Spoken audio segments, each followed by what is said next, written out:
I don't know who's gonna read this, or if anyone will, but I have to get it out of my own head. The quiet in my apartment is so fucking loud. It's been 3 weeks since he left, and it's like the silence has weight. It's not just empty, it's an actual thing, a hum that makes my teeth hurt. During the day, I can fight it. I blast music or have some podcast moron yelling in my ears 24/7, just a wall of noise so I don't have to think. But the nights, God, the nights. The quiet just sits in his empty fucking chair and dares me to cry, and I always do. It's not even a decision anymore, it's like a body function. I'll pass out for maybe an hour and then boom. 2:17 a.m. My eyes fly open, my heart is going like I just ran a marathon, and my hand, my stupid fucking traitor hand, is already grabbing my phone. I tell myself I'm just checking the time, what a fucking lie. My thumb knows where to go. Not his Instagram, I'm not a total psycho. I go to our shared music account. It's literally a live feed of him moving on without me.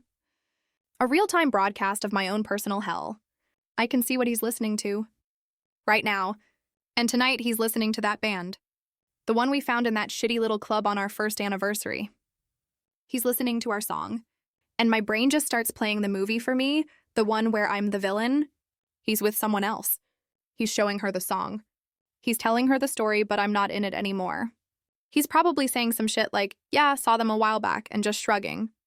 And poof, I'm just gone. A footnote he deleted. I can actually see him smiling at her, and I have to physically swallow down bile. Tonight was worse. The hum was louder. The ache in my chest wasn't an ache, it was a point. And I did the one thing you never, ever, ever do. I opened our texts. The digital graveyard. I scrolled up past the bullshit logistics about his mail, past the last messages that were basically him setting our life on fire. I scrolled and scrolled until I found it. A picture I sent him of a dumb-looking cloud. His reply, looks like it's looking for something. My reply, me too. And then his, you found me. A sob just ripped out of me, it actually hurt. And that's when I fucking snapped. My heart was just thrashing inside my ribs. There was a tiny part of my brain, like from a locked room far away, screaming, do not do this. This is the last nice thing you have, don't set it on fire too. But the loneliness was so real, like a person standing behind me with a cold hand on my neck, and it was stronger than my pride. My fingers were shaking so bad. Are the clouds still looking? I typed it. It's so fucking pathetic. It's a secret password to a country that doesn't exist. My thumb just hovered over send. It felt like a detonator. I held my breath, squeezed my eyes shut, and I fucking pressed it. The little blue bubble. Delivered. It looked like a fucking indictment. The regret hit me like a truck. A hot, sick wave of shame just filled me up from my toes to my throat. Oh God, what did I do? I took this tiny, perfect memory we had and I threw it at his head just to see if he'd even look up. And now I just have to wait. The silence in the room was different now. It was judging me. I stared at the screen, just praying for the 3 little dots. A minute, 10 minutes.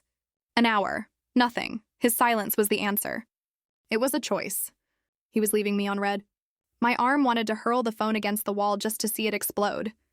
But then the screen went black. And I saw myself. Some wild-eyed ghost with greasy hair and a look on her face I didn't even recognize. Smashing it would be a relief. And I knew I didn't deserve one. I got out of bed. The floor was freezing. I just started pacing. Bedroom door to window. Back and forth. Every single thing in this apartment is a ghost. The coffee mug he liked. The stupid worn spot on the rug. I felt so much self-hatred, it was like I was going to puke it up. I didn't sleep. I just paced until the sky turned that sick gray color. This was it. 4 a.m. Shame. This is the bottom. The next day I was a zombie. Just scrolling, trying to find anything that wasn't about love or happiness. I ended up on some forum for people who restore old cast iron pans. I don't own a cast iron pan. And in some random thread, a guy called Just Scrub It Out wrote this comment. Weird place for this, but if the rust you're trying to remove is in your soul, a friend gave me this list. He called it the 7-day triage. It's a list of stupidly small physical things. He said it won't heal the wound, but it might stop the bleeding. It was the first thing that worked for me. And then there was a list. It was so simple it felt insulting. The digital amputation, block them, everywhere. Phone, social media, music apps. No exceptions. The purge, fill one trash bag with their shit. Take it out immediately. The sensory reboot, No screens for 1 hour before bed. Sit in the quiet. You're quiet. The untethered walk. Leave your phone at home. Walk for 15 minutes. Just look at the ground. The creation. Cook one thing from scratch. For you, 6. The static filter. When you think about them, label it static and imagine turning a volume knob down in your head. The first anchor. The second you wake up, name one thing in the room that is yours and only yours. Stop the bleeding. That's what it felt like. I was bleeding out. I was so desperate I would have tried anything. Day 1. Digital amputation.